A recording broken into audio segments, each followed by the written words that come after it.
Hi hello welcome to టీవీ24. పవన్ కళ్యాణ్ గారి మాటామంతి. ఆయన అధికారంలోకి వచ్చిన వెంటనే గ్రామ సభలతో వరల్డ్ రికార్డ్ సృష్టించారు.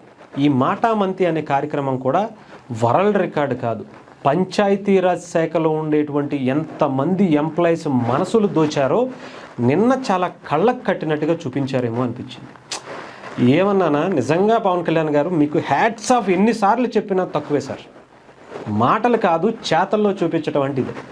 అంటే ఏంటి అంత గొప్పగా ఏం చేసేశారు అంటే, ఆయన చేసినటువంటి కార్యక్రమాలు అందరికీ తెలుసు, మనం చెప్పుకుంటానే ఉన్నాం ప్రతిసారి కూడా.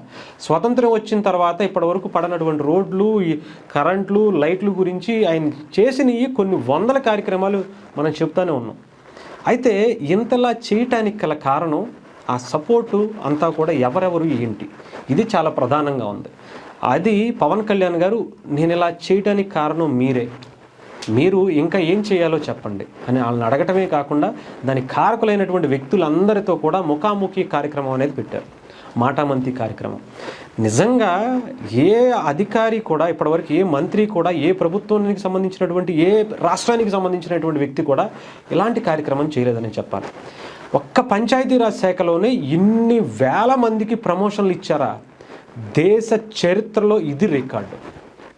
ఇది 1.5 ఇయర్లో దేశ చరిత్రలో ఒక శాఖకి సంబంధించి ఇన్ని అద్భుతమైనటువంటి అంటే ప్రమోషన్స్ ఇవ్వటం అనేది దేశ చరిత్రలో రికార్డ్. ఇది రాసి పెట్టుకోండి. ఇప్పటి వరకు ఏ గవర్నమెంట్ కానీ ఏ రాష్ట్రంలో కానీ ఇంత ఫాస్ట్గా చేసినటువంటిది లేదు. అది కూడా ఒక్క రూపాయి తీసుకోకుండా ట్రాన్స్ఫర్లు చేయటం అనేది చరిత్రలో జరగలేదనే చెప్పాలి. ఎందుకంటే ఒక్క సెక్రటరీనో ఇంకొకళ్ళు ట్రాన్స్ఫర్ కావాలి అంటే వాళ్ళు ఎమ్మెల్యే దగ్గరికి వెళ్ళాలి, వాళ్ళకి హామీలు సమర్పించాలి, మినిస్టర్ దగ్గరికి వెళ్ళాలి, వాళ్ళకి హామీలు సమర్పించాలి, ఇంకొకరి దగ్గరికి వాళ్ళ దగ్గరికి, వీళ్ళ దగ్గరికి, అధికారుల దగ్గరికి వెళ్ళాలి, వాళ్ళ పై ఆఫీసర్ల దగ్గరికి వెళ్ళాలి.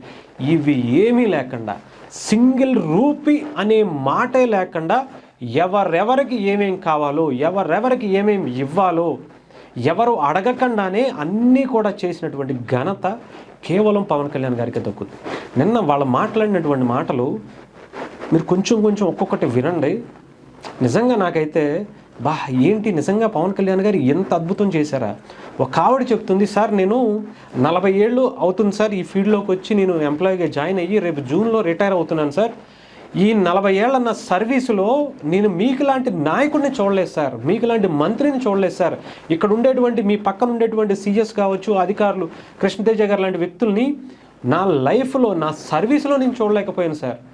నాకు ఈ 40 సంవత్సరాల్లో చేసినటువంటి ఉద్యోగం ఇప్పటివరకు నాకు సాటిస్ఫాక్షన్ ఇవ్వలేదు సార్. ఈ ఒక్క సంవత్సరం మాత్రం నేను గుండెల్లో పెట్టుకునే అంత సాటిస్ఫాక్షన్ మాకు ఇచ్చారు సార్. జీవితంలో నేను చెప్తాను, పవన్ కళ్యాణ్ గారు అనే వ్యక్తి దగ్గర నేను పనిచేసినందుకు అసలు ఆ దేవుడు అదృష్టంగా భావిస్తానని వాడు చెప్తుంటే చాలామందికి కళ్ళమంట నీళ్ళు వచ్చినాయి. ఏంటి అంత అద్భుతంగా ఏం చేశారంటే, ప్రమోషన్ అనేది అడిగితే తప్ప ఇవ్వరు. గవర్నమెంట్లో ఏంటంటే శాలరీ పెంచితే చాలు అనుకునేటువంటి పరిస్థితి ఉండదు తప్ప ఇంకొకటి ఉండదు. బట్ వాళ్ళకి ఇవ్వాల్సింది ఇచ్చి వాళ్ళతో చేపించుకోవాల్సినటువంటి పని కూడా చేపించుకోవాలనేది పవన్ కళ్యాణ్ గారు నిన్న చెప్తుంటే ఏమన్నా చేశారా అనిపించింది. నిజంగా హ్యాట్స్ ఆఫ్ అని మాటలతో చెప్పలేము ఆయనకి. వాళ్ళందరూ మాట్లాడిన తర్వాత ఒక్కొక్కళ్ళు కొంతమంది చాలా పెద్ద వాళ్ళు, కొంతమంది ఇంకో చిన్న అప్పుడే జాబ్లో జాయిన్ అయిన వాళ్ళు, సార్ మాకు ఇప్పటివరకు సరిగ్గా గౌరవం ఉండేది కాదు సార్, ఆ ఎంప్లాయీ ఈ ఎంప్లాయీ అనే వాళ్ళు, కానీ ఫస్ట్ టైము ఆఫీసర్ అంటున్నారు సార్. ఆ డిజిగ్నేషనే చాలా గౌరవంగా ఉంది సార్. ఏదో అంటే ఎవరో ఉపాధి హామీ కూలీలు అని చెప్పే ఉండేవాళ్ళు, దాన్ని ఉపాధి హామీ శ్రామికులు అని చెప్పి, ఎవరు ఎందుకు కూలీలు, వాళ్ళ పని వాళ్ళు చేసుకుంటుంటే దానికి కూలీ అనేటువంటి పదం ఎందుకు తీస్తున్నారని చెప్పి తీసేసి శ్రామికులు అని పెట్టారు. ఇది కూడా దేశ చరిత్రలో లేనిది. అంటే ఏ చిన్న వాట్సే కావచ్చు, దాంట్లో చాలా గౌరవాన్ని ఇస్తుంది, చాలా హుందాతనాన్ని ఇస్తుంది. అది పవన్ కళ్యాణ్ గారు ఇచ్చారు వాళ్ళకి. ఆ తర్వాత వాళ్ళ దగ్గర నుంచి ఏం కావాలి అనేది పవన్ కళ్యాణ్ గారు తర్వాత చెప్పారు చూసారా, ఆ స్పీచ్కి ఫిదా అయిపోవాల్సిందే. ఆయన మాట్లాడుతుంటే ఇవన్నీ మీకు ఇవ్వాల్సినవి, దానికి మీకు అర్హత ఉంది కాబట్టి, మీకు మీరు దానికి డిజర్వ్డ్ కాబట్టి మీకు చేశామని చెప్పి. ఇకపోతే మీరు చేయాల్సింది, ఎవరన్నా సమస్య అని వస్తే, ఎవరన్నా మీ దగ్గరికి ఇబ్బంది అని వస్తే ₹1 తీసుకోకుండా పనిచేయండి. మీకోసం ఇప్పుడు ఏ పని అయితే మేము చేసామో ₹1 తీసుకోకుండా, మీకు ఎలాగైతే ప్రమోషన్లు, ట్రాన్స్ఫర్లు, ఇంకొకటి చేసామో అలాగే మీరు కూడా జనానికి చేయండి, మాకు కాదు, అంటే ప్రభుత్వానికి కాదు, జనానికి సేవ చేయండి. ఇదే కంటిన్యూ అవ్వాలి. మీకు ఏ విధంగా అయితే వచ్చామో ఆ విధంగా తీసుకువెళ్ళాలి. ప్రజలు ఎక్కడా ఇబ్బంది పడకుండా, ప్రజలకి సర్వెంట్లుగా మనం ఉన్నాం, వాళ్ళు ఇస్తేనే మనకి జీతాలు కానీ ప్రమోషన్లు కానీ ఇంకొకటి కానీ వస్తున్నాయి అని చెప్పిన విధానం ఉందో చూసారా, ఇది కథ కావాల్సింది.